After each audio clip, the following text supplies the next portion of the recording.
Hey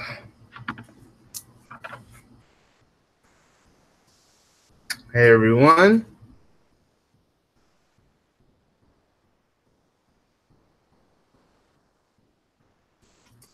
Dang it.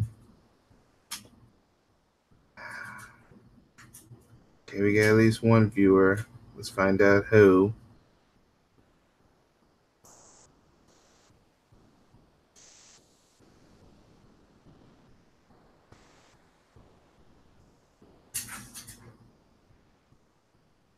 Yeah, I'm All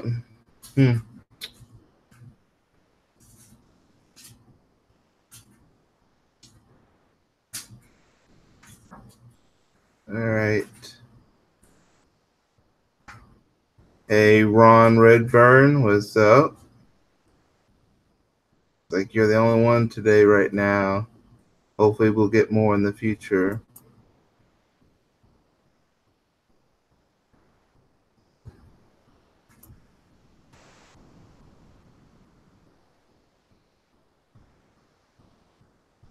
I will not show my face too long. It's like I say sometimes, it's a safety thing. I will not show my face. Oh, sorry about that. I forgot to mute.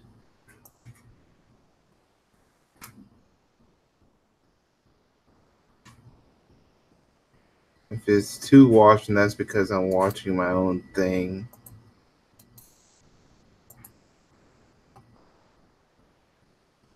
But I'm about to change that pretty soon.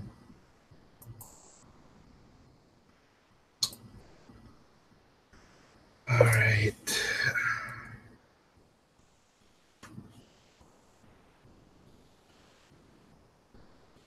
I thought I was almost about to cancel again because I had to go to the store and get some stuff. I'm preparing for a trip very soon, so I had to go get some supplies, some travel stuff.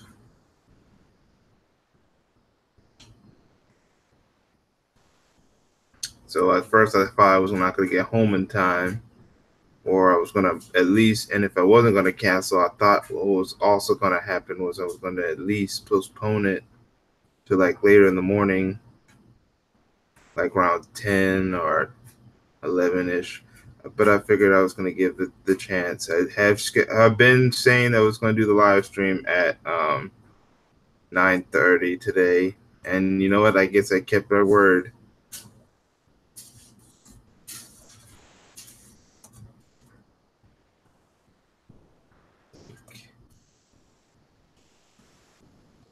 So, how was y'all day for those who somehow are here watching?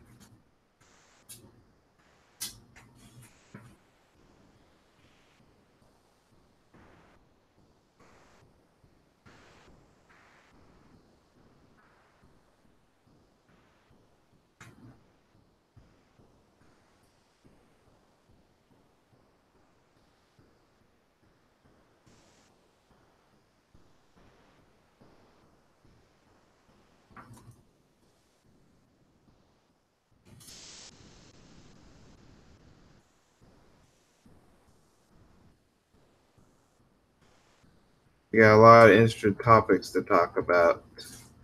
Because, first of all, I unfortunately missed talking to them in separate videos.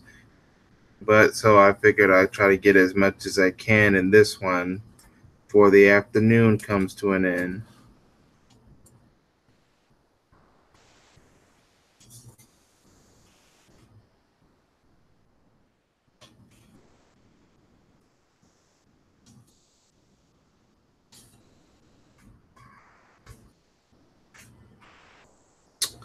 All right.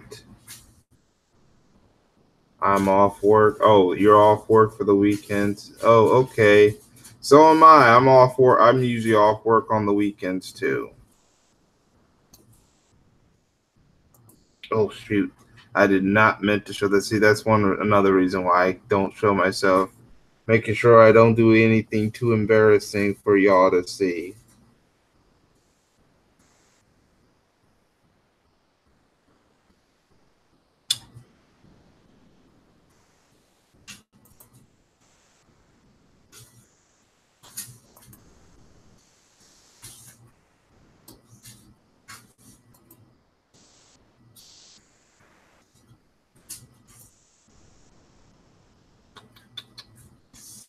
Yeah.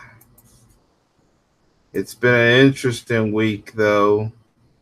I'm going to try to see if we can get some more people in before we get started.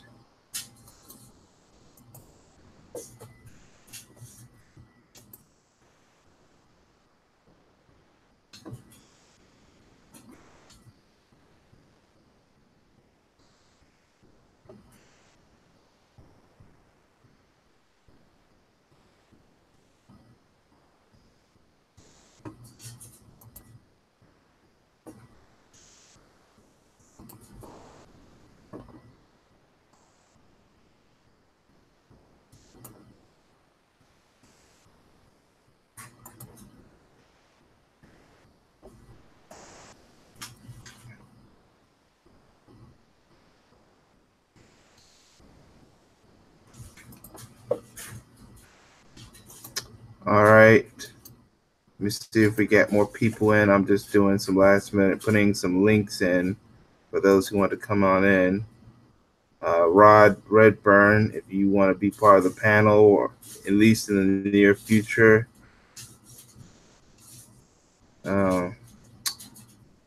You can, but I guess we can get started with the first topic.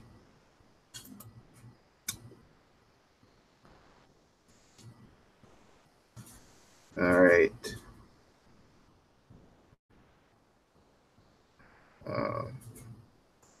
Some of it is old news, some of it is new news. All right.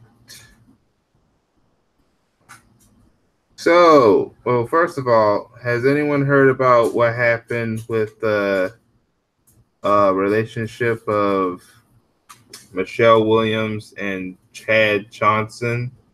Well, let's just say that's another case of when swirling doesn't go your way, when swirling goes wrong.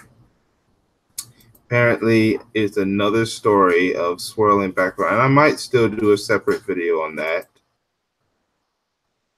But it's another case of swirling backfired. I'm basically going to just talk about some stuff right now, just so the fact until we get more, when we get more people in, we're going to talk about some of the real stuff.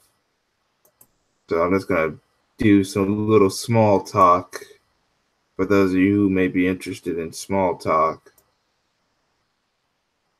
So at least we'll have some conversations. But basically, I knew for a fact that that relationship was going to crash and burn.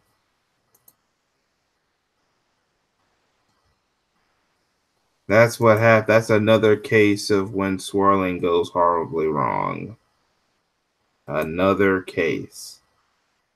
And they try to do this swirl movement, thinking it's the it thing, but we have seen over the past couple of months that it can easily crash and fall just like that.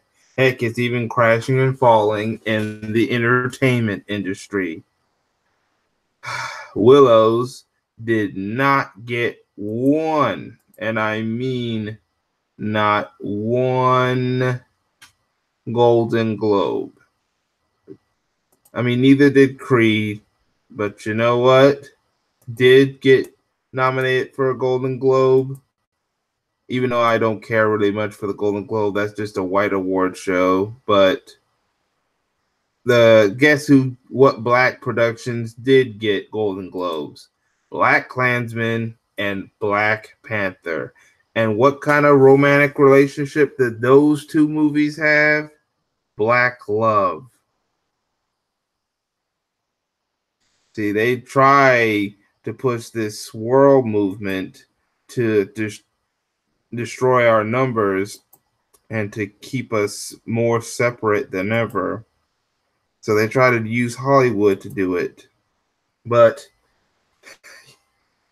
the thing is, are you going to at least try to bank on it when you can't even get good money, when Willows doesn't make a lot of money, but movies with black love like Creed 2 and Black Panther could go to the bank? That tells you the swirl movement may not be working as you think. The swirling idea may not be working as some people think it's working. That swirl movement, it could actually be crashing and burning. And there's been a lot of backlash against the swirl movement.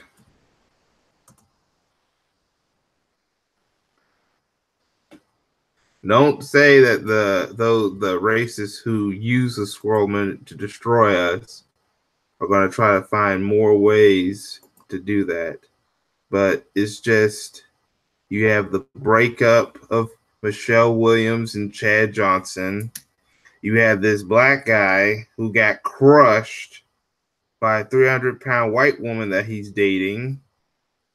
And you have the failure of the Widows movie, are all examples of swirling gone wrong.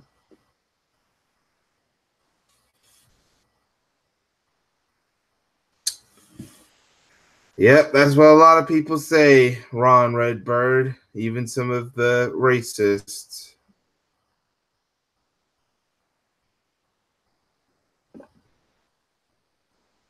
Yeah, a lot of black people and even some other groups saying that the swirling thing is going to effectively destroy their race, their race groups. If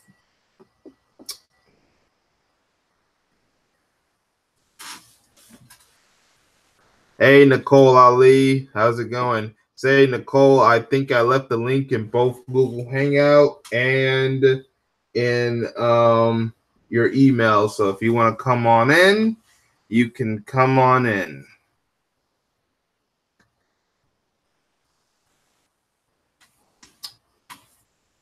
I'm just doing a little small talk right now before we get to some bigger stories. This is until we can grow more of our audience. This is also an example of what happens when people don't get notifications, or maybe they're just not on their computers right now on YouTube. But I also think that it's a notification and algorithm issue as well. They don't want us having an audience. They'll do anything to destroy our audience, and just using the algorithm on YouTube to keep us from getting our notifications and stuff is one way to do it. But yet, I still grows in subscribers. I'm now above 400 subscribers. All right, someone's, hey, Nicole, what's up? Hold on, I'm about to. What you doing? Hey, how's it going? Good. I'm out running errands. What's going on? Oh, okay. Yeah. I do have another topic I want to bring up because I just was, in a way, kind of invited to a live stream from Lisa Cabrera that Michael Anderson, the white dude that claimed he was trying to expose her, recently turned out was nothing more than a lie just to destroy her reputation. I Okay. just want you to, what's your thoughts on it? I mean, my thoughts are just, I mean, if it is a lie, then it is a lie, and we can take care of him when we can, when necessary. Obviously. Um, but at the same time, we still have a lot of cleaning up to do in house, and I just hope that that gets done and it's resolved so we can get back to doing what we do. You know, I have a lot of questions and suspicions, and I have for a while. This dude really didn't have nothing to do with it, but a suspicion, he needs to be backed up with facts. If he's not willing to do that, okay, fine, but we still have a lot of things we need to address. Well, I'm kind of on the side of Lisa because I know you had you can disagree or agree with Lisa on some of the things she does, but the reason why I'm standing with Lisa is because a lot of people who believe that Cynthia is not that way, because I think she is that way. They were willing to agree on the side of the white dude, but then they don't even try to hear the source from Lisa, because she talked about it on her video. And I didn't see, when I was looking at that that live stream, I didn't see anyone who may oppose her try to go in and explain and find out for themselves from her herself.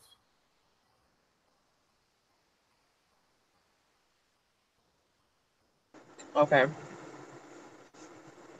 Yeah. Yeah. I hope Lisa's doing well, because LVZ, Lions Den were among the few people who was willing to defend her, and will still defend her until something comes up. But most likely, we will still defend her. Yeah, I have no problem with that. I have no problem with people having their making their decisions and having their opinions. Um, I just have issues with, you know, if my thing is okay, if people say like, okay, you can talk to Lisa directly, same thing goes for everybody else.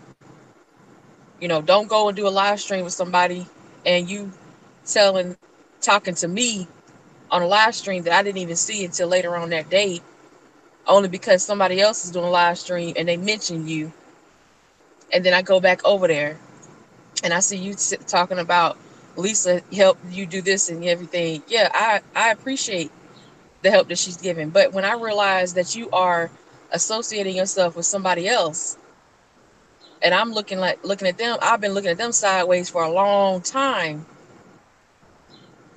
I have to back away. And if you on there, uh, talking down to me and cussing me out or whatever, and I'm just like, okay, I mean, if it's on one side, if you have that type of disgruntled, disposition on one side, you should have it all the way around. Try to get the facts together, try to figure out what's going on. But you still can't, in my opinion, people still can't get mad just because you question somebody, or you have a question about something. That's what I I would, heard. I would want people to have the same thing if it was my case.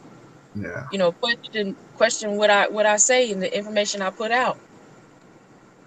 I'm not trying to. I don't know everything, but if I need to back up for a while, then that's what I'm gonna do. yeah. Now, one people said that the reason why is because she doesn't really see her face, and she just shows a picture, and I bet that was her in her younger days. Right. And I like, and then also at the same time, you gotta, if you like what I'm doing right now, I'm showing my face, but I probably won't show it too long. Is because they also know it's a safety thing. When you're showing your face, you know how this system runs. You're at risk of being photographed and screenshot, so they can, if they have to put an investigation on you, that's one way they'll try to find you. And you wouldn't have to do nothing wrong, but the quick tell pro thing. So some of these YouTubers do use the icons to hide their profiles and stuff like that. But yet, just going after one person, I'm like, the people who also don't show their face. I don't show my face sometimes. How they are this and that, but you're only questioning just only this one person. Yeah, that's a logical argument. What's going on? Yeah. Good morning, Nyla. Hold on. Let me. Good morning. Hey, how you doing? Oh, hey, Good. Naya says, I didn't know you were here. Oh, you know what? I did Yeah, give you an email. yeah, you sent me an email. I let got my bearings this morning, and I haven't. You always send me the emails, and yeah. Oh wait, looks like you got clicked off. Yeah, some kind of way it got clicked off. All right. She might have pressed the button, hang up button by accident or something. Yeah. I do that all the time. I'd be like, dang it. Oh, sorry. I didn't know if you was finished or not. Yeah. Another No, go person, ahead. You good. another person who is now, there has been some evidence to prove the Zaza Ali incident. As you know, there was an incident. She does yoga or something like that, and basically, she had a thing, but it got canceled. But what made it worse was that the people, some of the women that were invited, didn't even know it got canceled, and now they're fighting to get their money back. Some of them got their money back, but it's how Zaza Ali handled it looked kind of fraudish, and then to make it even far worse, she does a video just basically condemning the entire Black community. Yeah. That makes you more guilty than incident. You could have just came up front to them and saying, this might take a while to get your money back because of how small the business is, and because even we just found out that this had to be canceled. Right. But the fact that it took them till they actually got there to figure out, and then the fact that it took them too long to get their money back, that's a sign of fraud right there. That's a red flag. I would question what's happening with my money if that happened to me. Right. Yeah, I mean, when it comes to small businesses, I heard Nyla talk about this too on her channel on a Oh, hangout, and she's she was back, by the saying that. way. Oh, I was just talking about you, Nyla. oh, were you? No, I just. No, I was just saying that you are on your channel, and you were talking about business, and I had to really think about it because we get emotional, and I was like, nah, you were being logical about it. You were like with the small business, and I haven't dealt with small business personally, but I've seen other people dealing with their business, and it's true. Like, you can overextend yourself, and you can have payments that are supposed to be made and invoices and stuff coming in, and you're like, oh dang, and you don't want to go in your own pocket. That's what you don't want to do for tax reasons and a lot of other reasons. But then you realize, like, okay, this is not going to work the way I planned it. But then you always, as a business person, don't you have the ability to adjust before all this come crashing down? That's what I was thinking. Well, can you give me some context? I'm not sure what we're talking about. Oh, JDAWG was talking about what happened with what's the lady's name? Zaza Ali. Yeah. Oh, okay. Yeah. So it there are different nuances and stuff with business. Like, for instance, I was taught from my family, which I do things a little bit differently depending on what I'm investing or what I do now. But like, I was taught to try to self-fund all the time, and so that your business can be as debt-free as possible. So when you're self-funding, like the very first location that I opened, first brick and mortar place that I had, it was like from my savings, and how you just manage your money right, and you can use it for whatever you want. Some people have habits and shit like that, so I don't have extra money that I spend, so I can save money. You know what I'm saying? So I would self-fund the business. So when you're self-funding your business, there are things that you don't think about, like your insurance costs, your whatever. And customers are sometimes fickle. And there you got to learn your peak moments versus your moments of surplus and how to balance that. A lot of times it takes about a year in business to kind of understand what your peaks, what your highs and lows is. You know what I mean? And then, good morning, Dark Boy. So then this is the situation that I've got into before, where there was, you know, a request by a customer, and possibly you get you give them an estimate, right? And an estimate is basically, you know, it's an estimate, it's a guess, it's not an exact thing.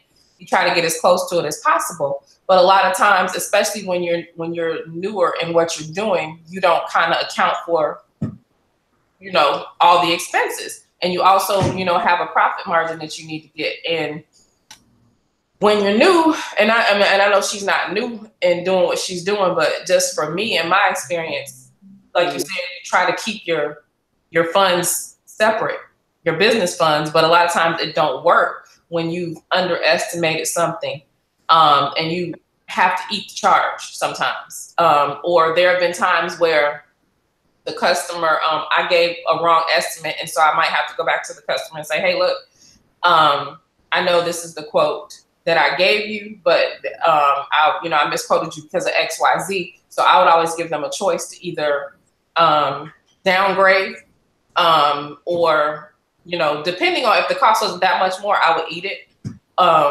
Or I would tell them, you know, if you want this exact thing, you know, this, you know, I need X amount of dollars or whatever.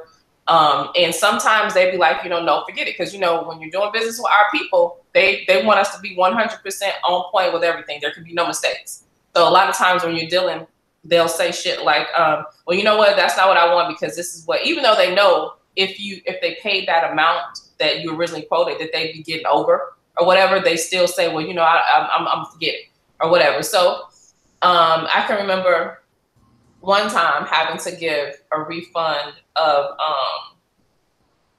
maybe about $3,000, and this was probably like maybe 3 or 4 months in business, because I had grossly underestimated something. And for cash flow purposes, because you know you got to make your payroll, you got to, you know, do all that kind of stuff, I couldn't afford for that particular day to just give up the $3,000 deposit, because I had started on the job already. So I've already incurred the expenses and all that kind of stuff. So what I told my customer, and this is what I did a lot of times when this had happened, especially early in business, hey, I remember saying, you know, I can give you X amount today, and then I think Friday was 3 days later. I said, and then on Friday I can give you the rest. But I did give the customer the option. I said, if it's gonna hurt, then I'll eat the charge, because I literally had payroll. I would pay on Thursdays.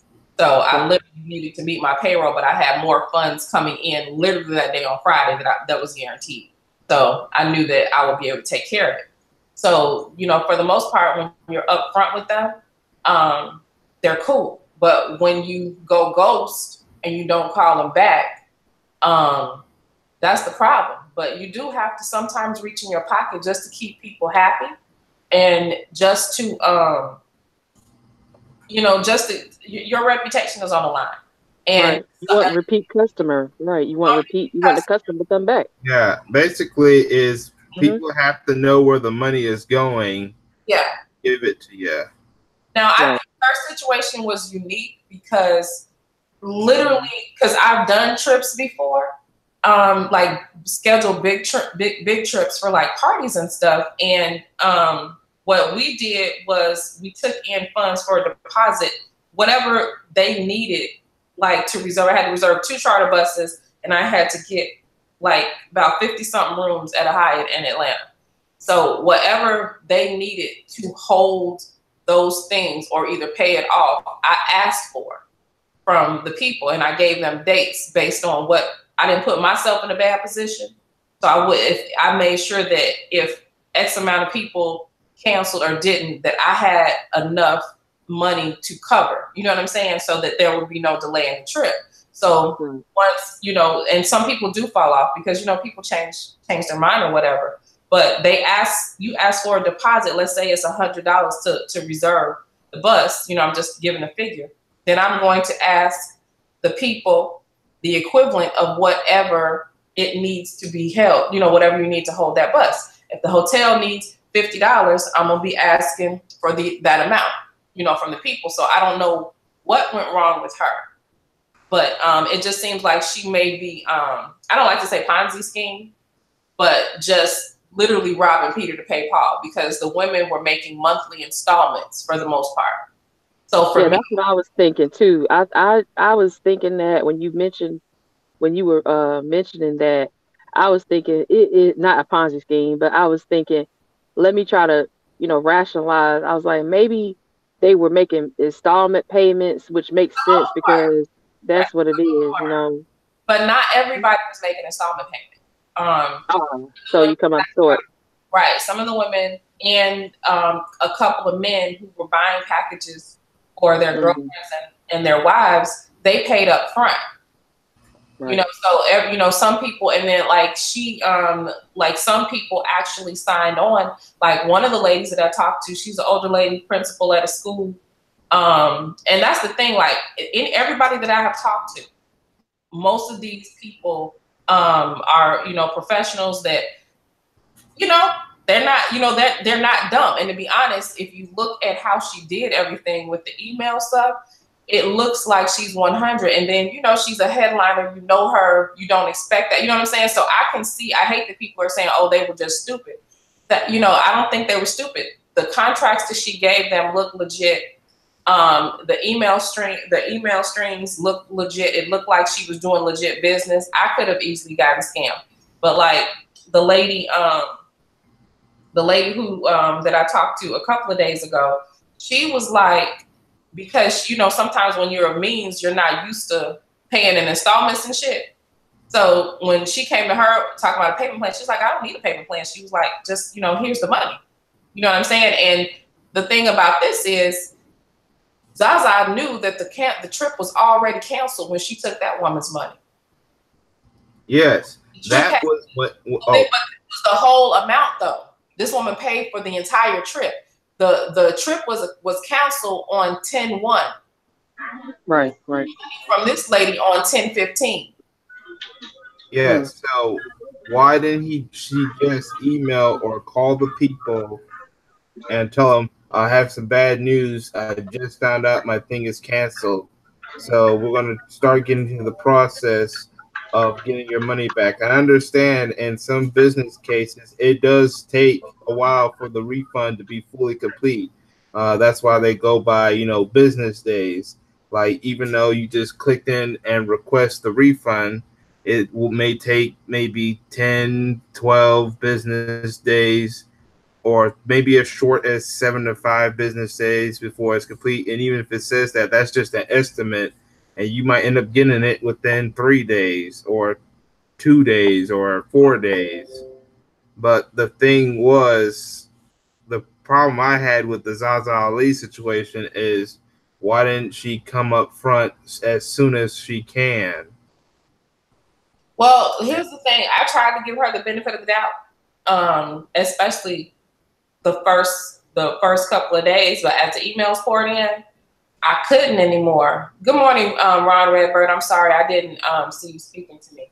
Yeah, he was the first one here on the chat room. Oh, okay. Because I was when I'm in my bedroom with my laptop, sometimes my connection is bad, so I had to come out and get on the desktop. But so I couldn't see the chat box or anything.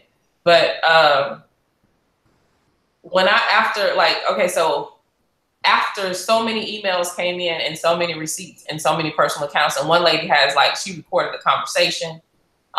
Like, it's something, and then there are a lot of things going on behind the scenes that I can't even mention on YouTube, because and really, as much as people think that I'm trying, I don't know why the sentiment of some people, which I kind of know why they're saying it. I think they're full of shit for saying it, but the sentiment is that I'm dragging her, right? But if you were made privy to these emails, specifically the recording that the lady has of the conversation, the tone that she takes with people, and all of the receipts that I've seen, it would shock you.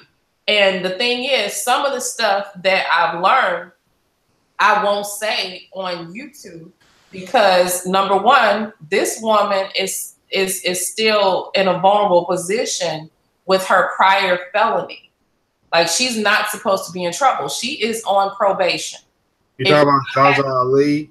Yes, and I have to delete comments on my page and in the chat set, in my chat box, because people are literally putting her probation officer number in the chat box, trying to encourage people to get her locked up. So, but after hearing some of that stuff, after talking to, because I've talked to like some well-known people, some elders in the community, some people that are very, very respected.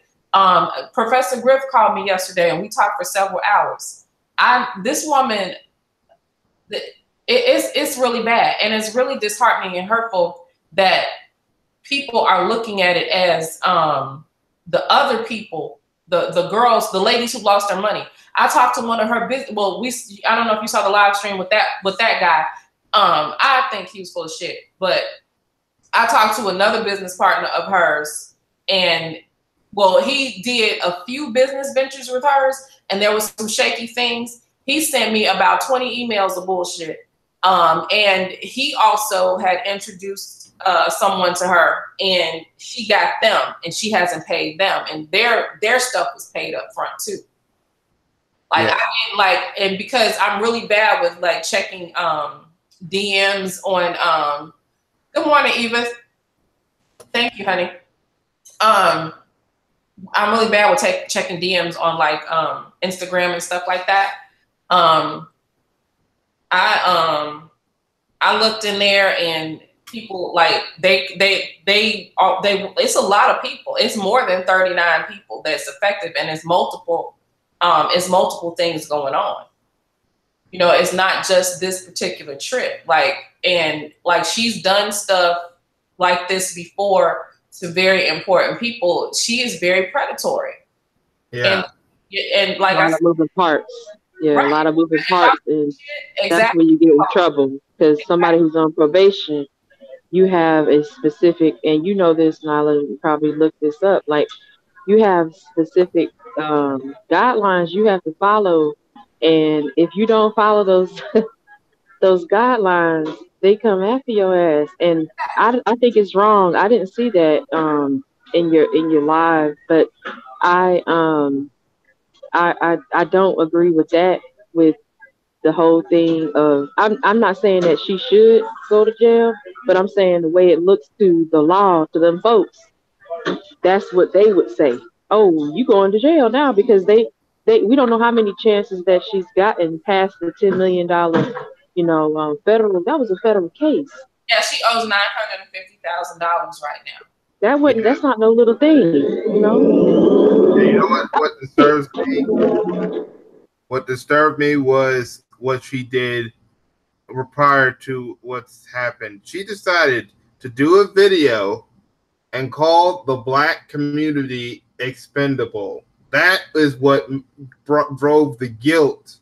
No, she didn't do a video. That was her email response to me. Oh. Right. Yeah, that was the video. Yeah. But yes, the fact that she said that the Black community was expendable, whatever it was, that is what disturbed me. Yeah. That was harder to erase it now that she sent it to you, Nyla. And she kind of had some, to me, kind of like, veiled threats in there, which is. Didn't you say that too, Nicole? I felt like there was some veiled threats in there too.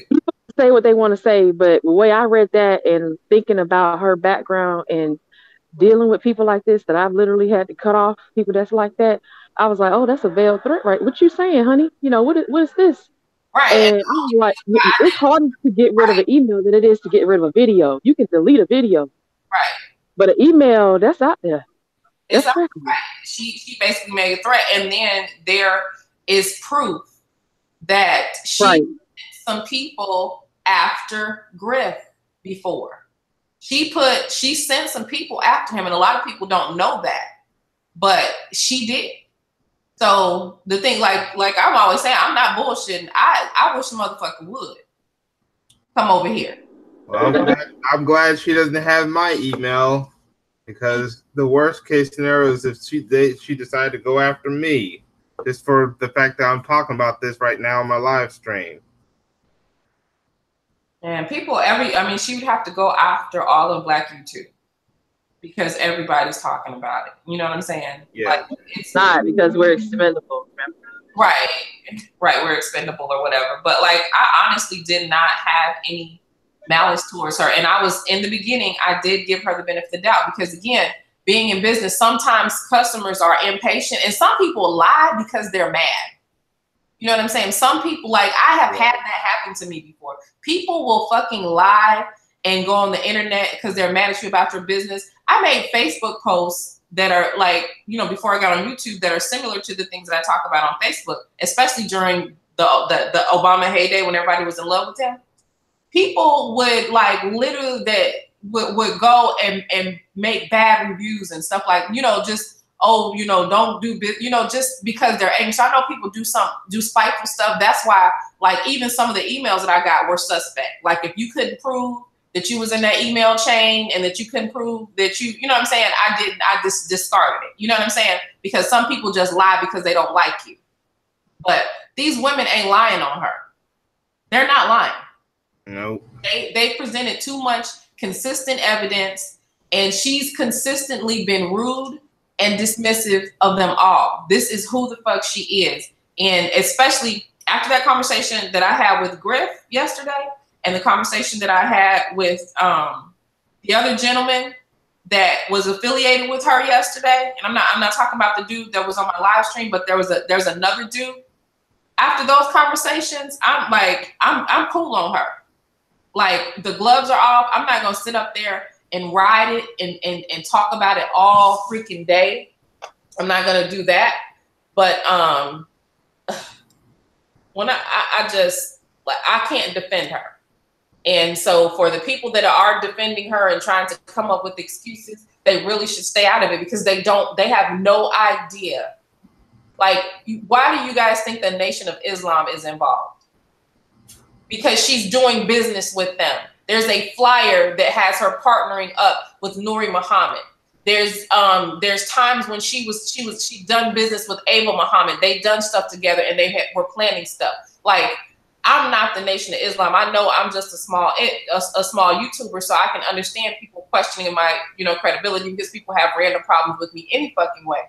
But if I'm wrong, so is the Nation. They held a whole fucking conference call. I got a call. You know, they requested some stuff from me. Fucking, I played the news guy calling me, requesting information from me. So if all of these people are doing is something, but I did tell the news guy to kiss my ass because I'm not going to be a part of that. You know what I'm saying? The people that are making up excuses and, oh, you're just doing this because you're clout chasing and you're doing all this and all this kind of stuff. Well, is everybody clout chasing? Because everybody is doing the story. It's current. And then if the people that are involved are coming to you and saying, hey, I want you to tell my story, because they went to, and that's how it ended up on the news. A lot of people don't know why it ended up on the news. It ended up on the news because when she went to popular Black conscious people's live streams to tell their side of the story, when that same woman that we saw in the news and that other woman, they asked her to pay to come onto their platforms. So at that point, I felt compelled to do, and I don't feel, you know, I don't feel like I did anything wrong. And people are attacking me over it, and that's fine. They'll attack me over anything, my fucking nose. But to say to women that have been victimized by a public figure financially, that they gotta pay to come on your platform, and then now all of these women are showing up in the live stream, all these women are talking to me, and I'm supposed to just drop it? That's bullshit. Nah. Yeah. I think it's important because, like, somebody said it. I don't know who said it on your live stream, but I was listening. I was listening to the playback, and I was like, okay. They say, you know, what you're doing is real journalism, and that's true because when you're dealing with a concurrent, this is not a story that has happened. It is a concurrent situation. It's still ongoing, and the victims of it are being shamed, and that is preventing other people from coming forward. Did you guys hold on a second? I gotta take a call. No problem. But yeah, right. Well, we're about to move on to the next topic. Can you hear me, JDAWG? Yeah, I can hear you. Oh, I just wanted to say I just agreed with what Nyla was saying. I didn't know how deep it was, and I just appreciate, I'm now just learning how deep it is just now. I thought it I can see your fraud face. was I going see. on. People now, I heard they got the money back, and like fraud is going on. But now it's thanks to Nala for showing up. Now you really get me in more deep into what the situation is. So this is stuff I'm now just learning. All right, now I'm about to get on to the next topic, and this is one that's real bad. The Cynthia Brown situation. Matter of fact, I'm going to share maybe a article. I'm not probably not going to read the article, but I do. It's one way I can show the image of the person, but it's this woman right here. This is okay. This is Cynthia Brown. I wish I mean, I think there's other articles that might have a bigger picture, but this is her. She is being forced by the justice system, by the Supreme Court, that she has to serve 51 years in prison in order to be eligible for some kind of parole or something. And I was like, that's messed up. She defended herself.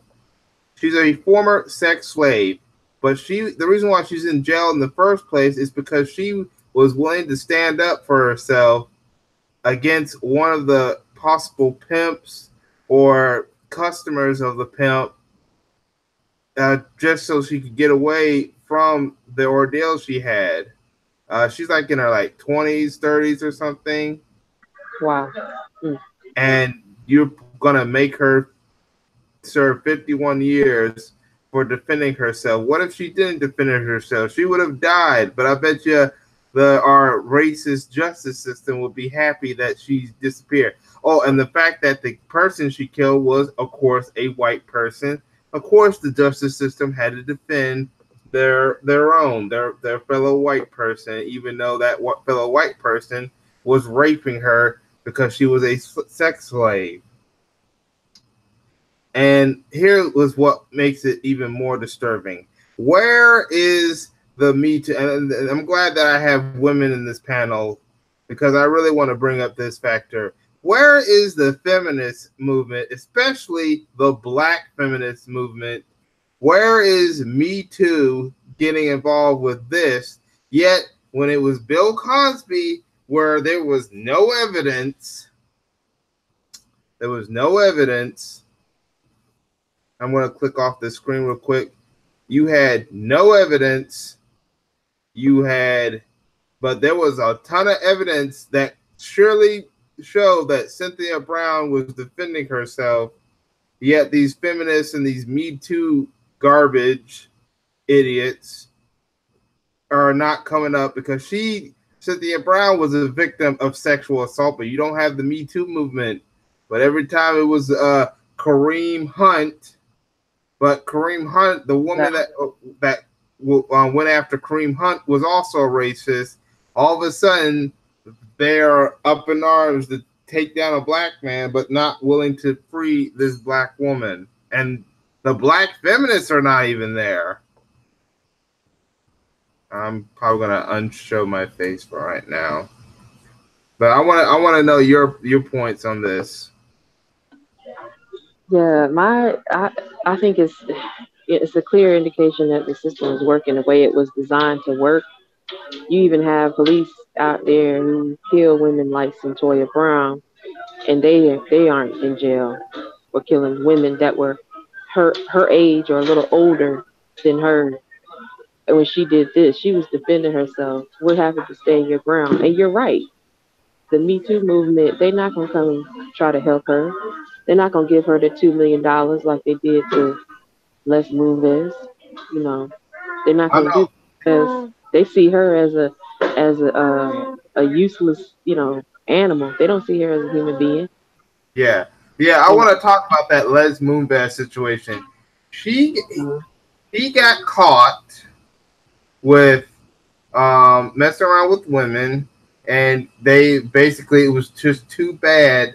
CBS gave him a package to resign. He was going to take some of that money and give it to the Me Too movement, claiming that he is a champion of survivors of sexual assault.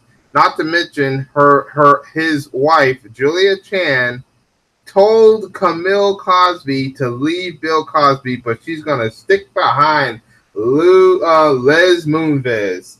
And I also heard that one of the stars of the show called Bull, uh, he helped try to cover up another sexual assault situation, but this does not have to do with Les Moonves, but with the star of the show called Bull.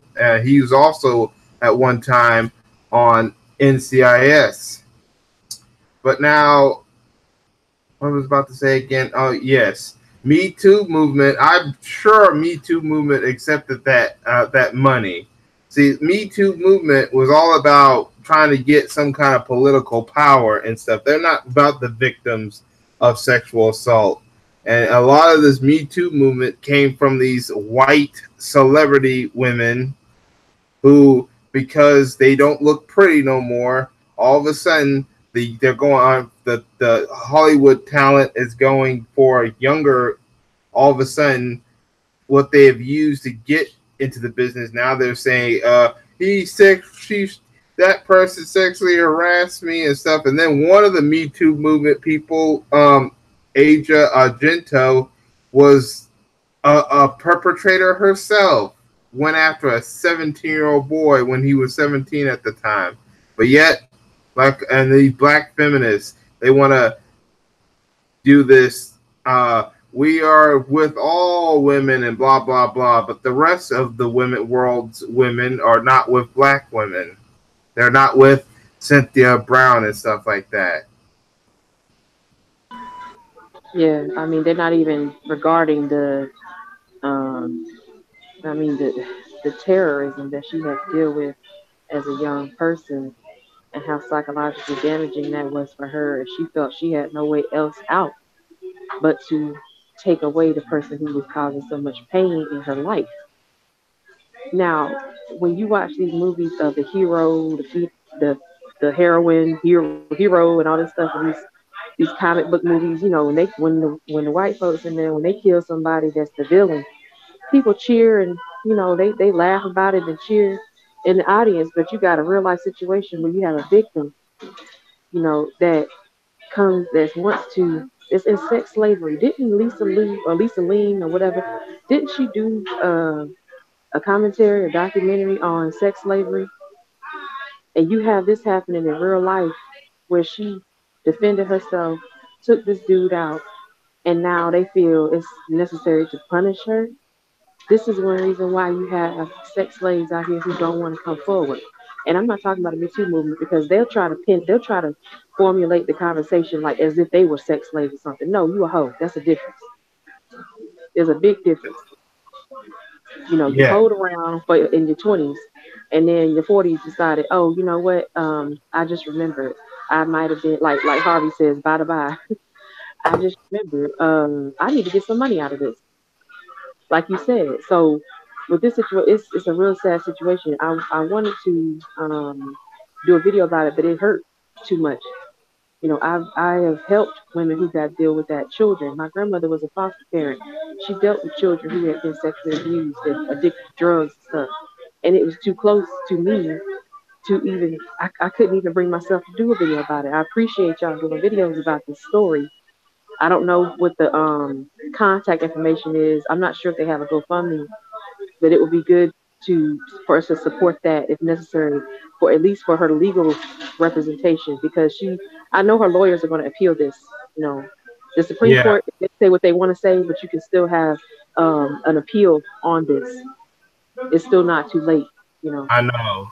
And I also found out that a lot of people have been calling the governor's office, so now the governor has Right, finally gotten involved, and right. so they're supposed to make an announcement in the future as well. But yes, I hope that Cynthia Brown finds a way out of this so that she can finally be free. She's probably never one time in her life learned what it means to have freedom. And if they don't get her out of prison, she'll never have freedom ever. I'm back, guys. Yeah, that's another potential lineage that's destroyed. Yes. Destroy. I mean, her. If she's the only child from her family, that their family is gone. You know, based on the just evil. I've been dealing with people for the past couple of weeks now with mistreatment of children, and it's it's hitting close to home. But like I just said, my grandmother fostered children, and now a lot of them are adults. And people that hurt children, you gotta go. And so I agree with what she did. Maybe not the manner in which she did it, like stabbing or whatever. I'm not sure how it was done, but she took him out. She did what she had to do. Now her whole generation that would come after her is gone. Potentially. But I still think they should appeal. I just put in the chat room, is there crowdfunding for her? Because I think she was having issues with her legal bills before, the fees and everything. Well, yeah, she's been locked up since she was 16. Right. Information, and I put it in my video too. Like if anybody wanted to donate to her or whatever, it's on the her information is public. But what I don't like about the whole situation is I think it's really hypocritical to see some of these people, on this free Cynthia thing, without doing serious critical analysis of the day-to-day concepts surrounding what happened. Like this girl basically had been abused sexually and basically sex trafficked. And some people don't know what that means, but like when a grown-ass man pimps a child, that's sex trafficking. Someone came to my video and said she's not sex trafficked. Like since she was like 8 or 9 years old, this had been going on. And so there was a history of abuse and stuff like that the courts aren't even taking into account for, right? And when she killed him or whatever, and she killed him because of, she felt threatened by him and he had made some threats to her, right? And I want people, and I did say this in my video, to think about this. If she would have waited 20 years from now, especially being that she was a child sex worker, which if you go to the comment section of my video, you see Black men basically saying, well, she was a whore, she was a prostitute, it don't matter, not giving any care to the backstory. And so that's another reason why, like, this whole, the community and what we're supposed to be doing and all this kind of stuff, like, that's why I don't be listening to that bullshit, because these are the musings of the community. So if this girl waited 20 years to tell her story on the day that she was afraid and what had happened to her, she would be doing a Me Too story, right? So had she not killed him and taken that into her own hands, because that's basically what she did. She responded violently or whatever. And I don't think a lot of people, unless you've been in that situation, you can't really emotionally quantify or physically quantify what that feels like, especially, you lose that right to talk about that stuff when you are in that lifestyle. She was a sex worker. So a lot of people think that if they're sex workers that they don't have any rights. And while I do understand the sentiment, I also do believe that they are afforded some rights too. You know what I'm saying? Like, you can't just rape or assault them sexually just because that's the business that they're in. But if she would have waited 20 years from now, or if she was just a white woman, she could have waited 20 years after this man then did something else with his life and became, let's say something better or whatever.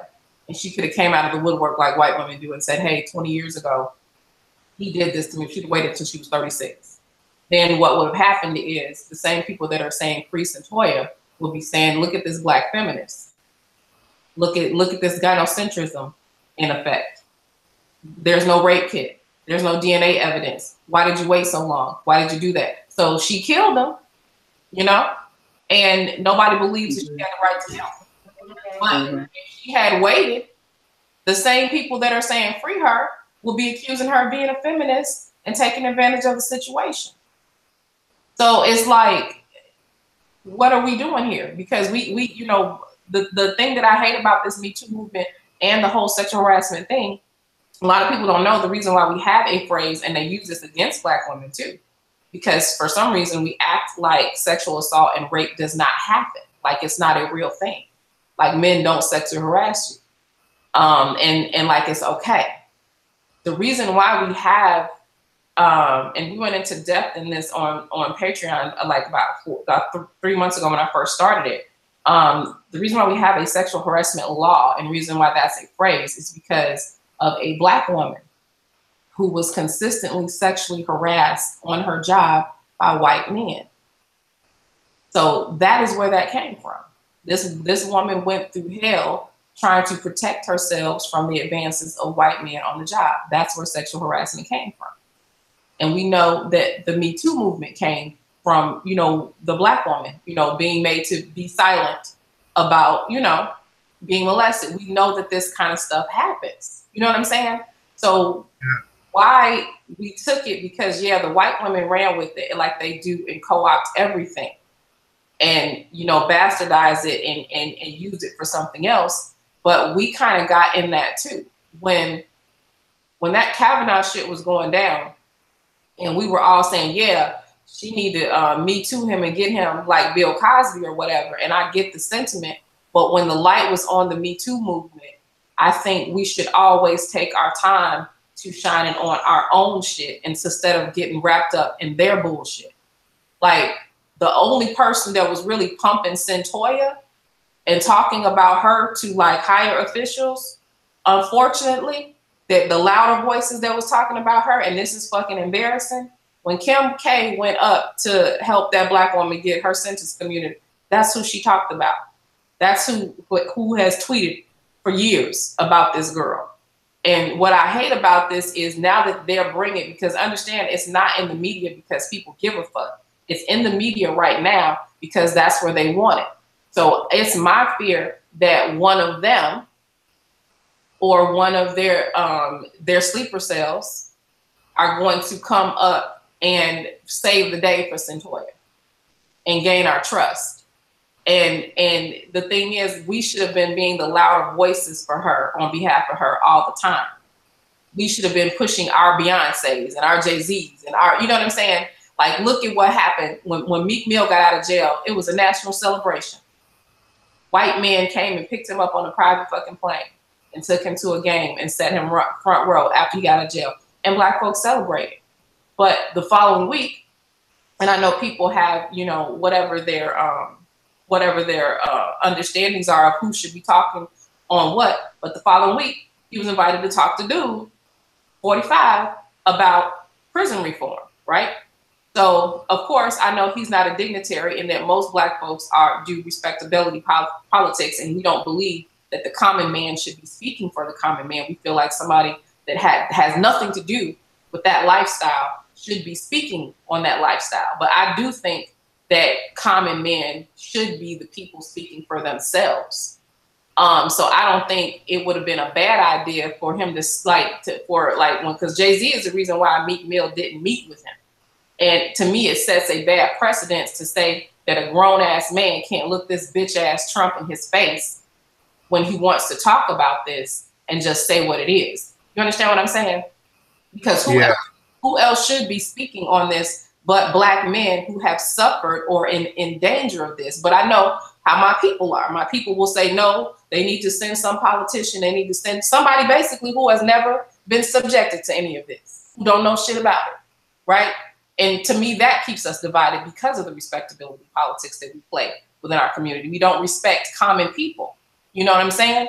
So when that was happening and Jay-Z told Meek Mill, don't go, he's just going to use you. To me, that's disrespectful and emasculating for a grown-ass man to tell another man that he can't face another man face-to-face and say what the fuck he want. And irregardless to whether it's, well, it ain't going to mean nothing, it don't amount to nothing, but then you set it up so that Kim Kardashian's fake body ass can come in there and save the day for a Black woman instead of a Black person. So that's what's going to happen now. We are inviting them to co-opt our movements through our low-level thinking and emotionalism about this political shit. Yeah, you set a precedent.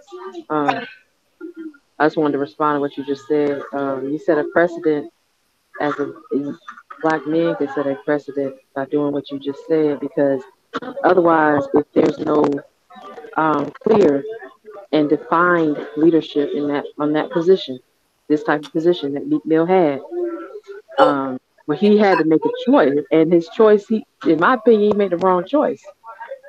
And you're right, like I didn't know all the details of it until you just laid it out for me with him and Jay-Z. I didn't know all that at the time, but it would make sense that he would say that, because look at the history of these people and the choices that they've made. That kind of lets me see. I can't. You're right. We can't expect them to continue doing what they're doing, because they're just going to play respectability politics, and they're putting the respect in. It's misdirected respect. They don't even have enough respect to get the engagement with us, the community. Right. That's But the problem. Nikki, look at this. I'm sorry. I'm sorry for calling you Nikki. No, go ahead. It's okay. This is my thing. And we're seeing a microcosm effect of this on social media, on Black YouTube. Had Meek Mill went as a grown-ass man to look him in his face and tell him, and speak on behalf of men like him and men that has experience, had he met with him, what has been the sentiment of the Black community, of anybody that meets with the president? For any reason, they're a coon. You're stupid. You're dumb. So essentially, we're telling our men that they're not man enough to speak their piece and say what the fuck they have to say. Even if it's looking him in his eye face to face to tell him what we say on social media. But nobody thinks further than their emotions. You know what I'm saying? Like, even if it was just to say this country is full of shit or whatever, had Meek Mill went there and spoke to him and said whatever he said, he would have been shitted on just for taking the meeting. Even though historically, people have done this all the time. It's never been a problem until now. And I understand why, because of the propaganda and all of the stuff, and we're in a different place. But you can't go outside of what the community has decided your limitations are. So the community wants to limit what people can do and who they can talk to and what they're allowed to say and what they're allowed to speak on. This is what's happening on Black YouTube. If you think about most of the problems that other YouTubers, I don't understand how there are such thing as channel beefs, or how you're mad at anybody, or I don't understand, like, because it's like, turn the channel if you don't like it. But if you think about it, most of the beefs start, or particularly with me, I'm not beefing with anybody, but people are angry with me because of who it comes on my panels and who I talk to. Like, I live in Chicago. I'm not sitting at home with these people talking to them. I'm not breaking bread. You know what I'm saying? But because I can cooperate, just like when you go to work, you're going to work with white folks. You're going to work with motherfuckers that you don't like. You're going to work with all type of people. I live in a community with all different type of people. I've done business with all different type of people. You're going to jump in a white Uber car. You're going to go to Panera Bread, and you're going to take your order from a person that's white. You're going to sit next to them at a table. So, like, to act like on internet space, you can ostracize a person or try to shit on them just because of who they talk to. It's the same thing. And it's this group kind of like Marxist mentality, I believe, that we're going into. And I think ultimately it's going to hurt us. But I do think they've helped to engineer this mentality that we think is pro-Black. And it's really harmful.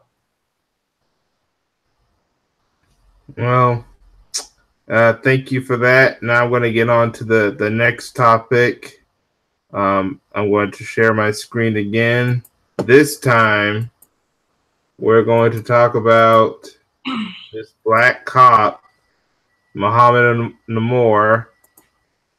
We all heard Muhammad Noor. This was the Black cop who accidentally shot a white woman from Australia, the Kuzanik, and they wanted to try. Now they're trying to charge him, even though it was accidental, with uh international intentional murder, and like he purposely wanted to do that.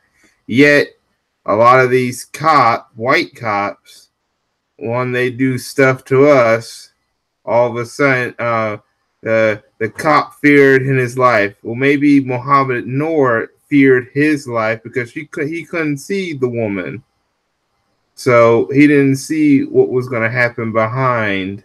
So, but all of a sudden now cops are bad when this black cop killed a white woman.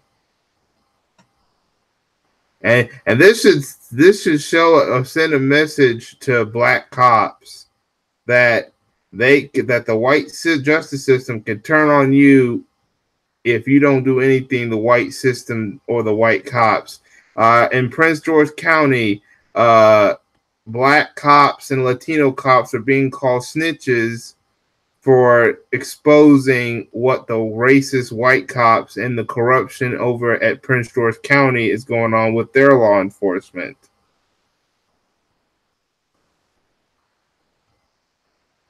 But all of a sudden, they're ready to punish this man, but refuse to punish all those other white cops. There hasn't even been nothing on the cops who are responsible for yanking that baby away from that black woman. Yeah, it's they're constantly making examples and showing, like, if we look into the history of the first black police here in America, I think it set precedent, and I think it's still resounding, because think about this: the first black police officers that they allowed. Good morning, Philly Tech Reviews. Good morning, Sheep Stay Sleep TV. Hello, everyone. Welcome to my chat room. Some of these people I've known, and some people I'm now starting to know. So, the first black police officers were not allowed to have guns. They were not allowed to be in the same precinct, and they were not allowed to arrest white people. So essentially, from the very beginning, they did not want anything to do with black people enforcing any law or doing anything or having any power dynamic over white people, right? And I find it hard to empathize with black police officers, and I'm not saying that they're all the same, but I don't have time to weed them out, because when I look at police, I can't separate black from white. That's why I'm always saying cops are blue, because I know, and if you look at even like with the Laquan McDonald case, there were black officers that were corroborating the lies of that white man that shot up that black man. There should have been there. If we look at a lot of these cases, when they're doing fucked up stuff to one of us, that black police officer is not coming to back you up or protect you from that white officer's racism. He's going to back him up. So I don't believe that there is such thing as black police officers, and I know that that's controversial, and I know that people take issue with that, but I just don't, and I have a very personal reason why I don't believe in black police officers. And even look at, I did commentary the other day about that one guy who he's a black police chief, and he goes and they put that racist Christmas tree in, and the police chief doesn't want to discipline all of these white people that's been fucking with black people all the time. So they all blue. So I find it hard to empathize with him. He's not going to get the same treatment as white people. He's just not. Yeah, basically, the black police officers, let me click off this screen real quick. So basically, they're nothing more than the house Negroes. That's what they are to me. It's more than that, though, JDAWG, in a way, because the way I look at it, yeah, they are, but at some point, some house Negroes had the ability to become overseers if necessary. And Yeah. that's how I see the black police officers. You had a little shack out of the back behind the big house, and you were able to oversee what was happening, and you were punished if you did not follow strict guidelines and their standards. And I agree with Nyla. I never really thought about that, but I never verbalized it, but I thought that way about them ever since I saw what was it, Boys in the Hood, the black cop that was there. I think it was Boys in the Hood. Um, Cuba Gooding Jr. They were all getting arrested. He had so much to say, like to the dude or whatever. I think it was. I could be mistaken with my movies, but but he was he was acting out more than the other dude. Even the white cop looking at him like, dude, really going in on him, you know. And that happened I mean, that I saw that in real life, and I was like, wow. So they don't see themselves as, you know, in the group with us. I don't think they ever did, and it's a part of the whole conditioning process that they go through. They choose. Everybody can't be a cop. Everybody doesn't make it through that situation. You are conditioned. You're programmed in that way. But when you break rank, they make an example out of you real quick. It happened in Louisiana with the two officers there that, in my opinion, accidentally killed that little boy when his thug daddy was driving reckless, and they going to get him, and they accidentally shoot the boy and kill him.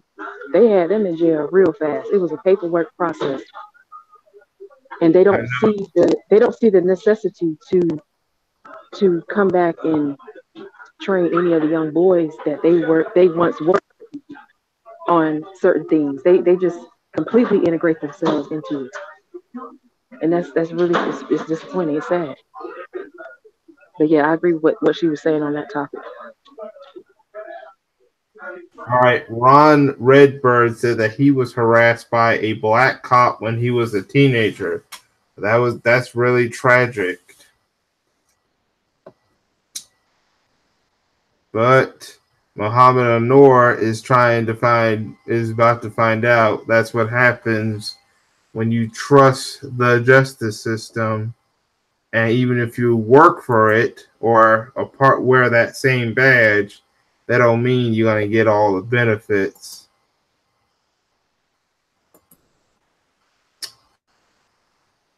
All right. There was something. Oh yeah. This is something that the FBI. I want to talk about something involving with the Proud Boys. Earlier, they wanted to put them as extreme terrorists or something, but it looks like the U.S. law enforcement is starting to backpedal on calling the Proud Boys extremists. But then again, I am not surprised, because guess what? Majority of the FBI is white, and the Proud Boys is a white nationalist group. Yet the same FBI was willing to find the thing that's not happening called black identity extremists. They arrested this one gun activist who talks about self-defense. He's now free. But do you notice something? If the white racists wanted to destroy the black reputation and said that black people are the terrorists, then when they arrested a so-called BIE, they never put that on the national news. Oh. Sorry about that. I share this house. All right, but anyway, do you notice that the FBI? Yeah. Yeah. You having a party over there? No, not really. I'm just playing. Yeah, let's just say my living conditions. But anyway, the FBI is. Why would they pull back? Well, we know why.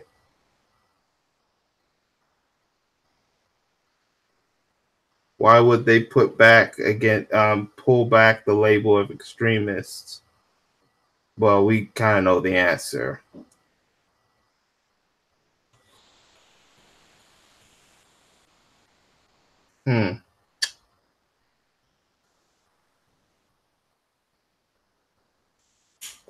Whatever.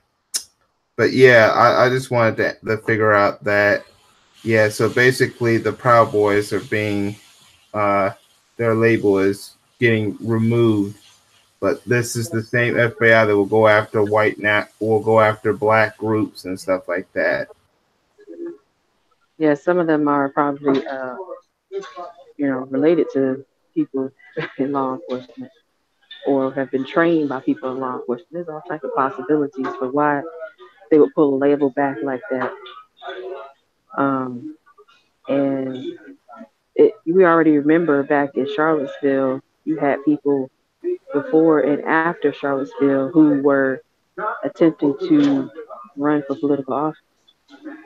I think some of them have run for political office since then. And one of them, Matthew something, that a lot of these people are trying to get into politics. We already know there's several who are in law enforcement, and they getting too close to revealing themselves, I think.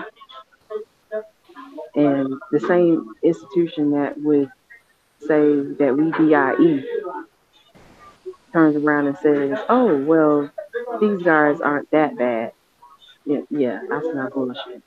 Of course, I'm always skeptical, so that's just everybody. Just if you haven't noticed already, I'm always skeptical of things. I try to analyze things from all angles, and I could be wrong, but it's just an idea, a theory. What do you think, JDAWG or Nyla? Yeah, I just find this disturbing. It's basically another example of the quick tell pro situation. They know that their group has committed the most crimes, but they're trying to push it towards because call it out. Mm-hmm. And you never know. Some of these guys, the Proud Boys, could have been donating money to police, getting money from people. There's all kinds of stuff that could be happening. I don't know for sure, but I'm just thinking to myself, like thinking out loud, I guess, how this type of thing would happen. It just gives me the idea that we have to be prepared and aware of these types of things. Be aware of your surroundings I and know. to Let's who not these really are. Yeah, let's not forget they infiltrate. You got people in the Proud Boys who are also police officers. Remember, I think Right. what happened was a police officer got exposed and he was immediately removed from the force. Let's not forget this is exactly what other white supremacist and white racist groups has done. The Klan has done it. The neo Nazis has done it. You can have them in the prison, not just as prison gang, but they're also some of the guards there. Right. They have input, and you got even racists in the FBI. Remember J. Edgar Hoover? He was the one that ordered the hit on Fred Hampton. Mm-hmm. In fact, many people accuse him of the hits on Malcolm X and Martin Luther King.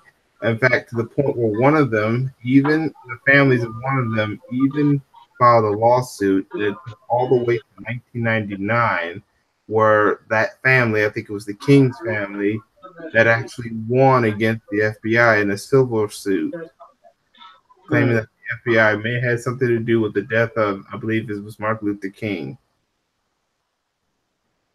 But the same FBI, when it comes to white nationalist groups, they try to avoid labeling them as terrorist groups. When a white person does this mass shooting, like at Parkland and in Vegas, all of a sudden they're mentally challenged, and if they are capable of doing it, they're not have mental issues, then basically they were some lone wolf. They were not part of some group, or they didn't affiliate with a political party. because they know that it could link back to those things.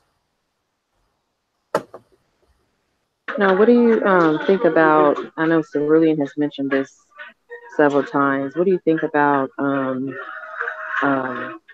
gaining access by joining the military, for instance, or you know, using those skills like in a positive way and come back to the community and use those skills to train other young Black people? You're talking about that saying, the spook of the door or something. Yeah, yeah, somewhat, yeah. Tell you the truth, I'm not sure myself because I'm not joining the military. I had family members who've joined the military. I mean, if you're going to join the military and willing to use your skills to help your community, in a way, that may kind of be a good idea. You at least have someone who actually has knowledge of what goes on and stuff like that. And I know that there are some people who are skeptical because, who runs the system also runs the military and the police department. Well, yeah, I agree. And I think, of course, the police are just another arm of the military. It's the local military, basically. But well, yeah, decentralized in a way.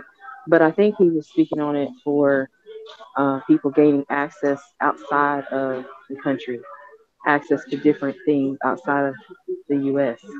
and resources outside the U.S. I think he spoke on that once, um, and gaining a better understanding. He's like, because a lot of us need discipline, for instance. But he's like, if you are a coon, you don't need to be thinking about thinking about doing that because that's the worst thing you can do is put a gun in a coon's hand, in my opinion. Um, but it's just an idea. I haven't really hashed it out myself. I don't know what the outcome of that would be, how effective that would be. But it's worth. I think it's worth examining. Yeah. All right. Nala just left, but all right, it was good. Yeah. Hopefully you'll come back soon. But yes. Yeah, she's probably really Um, busy. yeah. I'm doing my laundry. Literally, I'm in a laundromat folding up towels. So I do my I'm laundry good. at home. I'm Oh, good. you know what? It looks like I accidentally hit something, and this is something. But I guess we might as well talk about it because this just came up just recently. Apparently, um, Sandara Davis, or basically a 15-year-old, reportedly was found dead and mutilated and is getting no news coverage. So that's particular Wow. the mainstream media. Now, I was actually on Twitter, and this actually came from Phil the Advice Show. He's also asking why there are no Black leaders talking about it either. I'm like, now that is more interesting either. Um, First up, wait, hold on, let me look at something. Well, this explains everything. This happened around the summertime. Uh, yeah. So I wonder why people are now saying why the news has not covered it, because this is not a recent thing. This happened during the summer, like the very beginning of the summer. This is bad. Yeah, this is bad. So,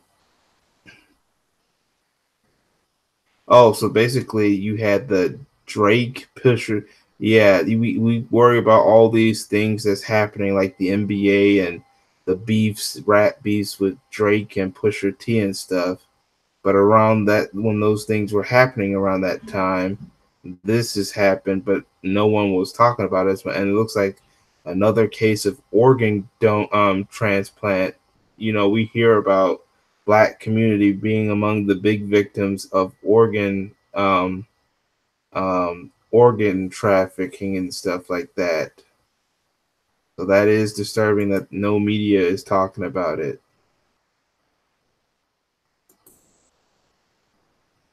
So, did they have any statistics about that particular case? Like I said, They were just talking about it generally. like I said, I think it's particularly on this case. So basically, Right. well, hold on. Here's more about this case. This is actually what was posted. It says on April 25th, 15-year-old Indira Davis was last seen leaving her East Garfield Heights Park neighborhood in Chicago. Chicago. So this is where it happened. So basically, when I was looking at this on Twitter, she disappeared in April. This article was posted in June and filled the advice show, and people posted it on Twitter today in December because no one, not even the black leaders, are talking about it.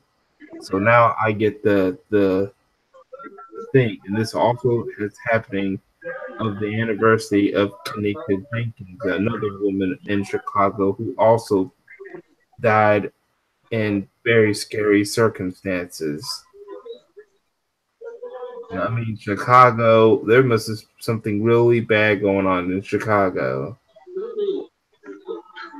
And then again, I'm not Yeah, I think surprised. Nyla is in Chicago, if I'm not mistaken. Oh, like I said, But I know she may not know about everything that goes on. It's just like here, it's a metropolitan city, and but it is frightening that happened. She's a young lady. 15, Wow. that's a teenager, a child. Yeah. 15, that's a Wow. child. Mm-hmm. So yeah, that that is tragic. Hopefully, Nia is safe in Chicago, somewhere safe in Yeah. Chicago. But that is just Mm-hmm. disturbing. There's a And lot of put on disturbing my things screen. going on there, and in larger cities, I've noticed too. It's just, yeah, especially with children, that I'm noticing that more and more, and it's hard to make it or come up with a solution on your own. I'm glad that you have your platform. We all have our platforms. Yes, Um, that's why to have these we need to discussions. go back here. I want to show you something else. This is the girl right here that they're talking about. Oh, wow, beautiful young That's the lady. girl. I was like, I almost forgot. About, I was almost about to forget to show this Twitter page. But yes, this is supposed to be the girl that they were talking about.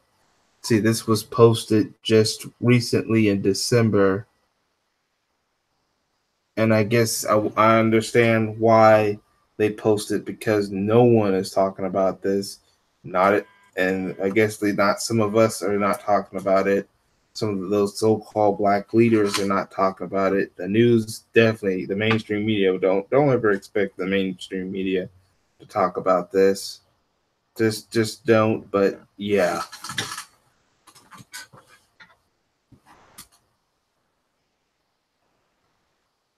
Was there Yeah, anything that's else? why it's important for us to have our own media outlet and to put out a lot of stories that you don't expect. Now, I do know that they were talking about the a long time ago, maybe late last year, the black sites that are in Chicago.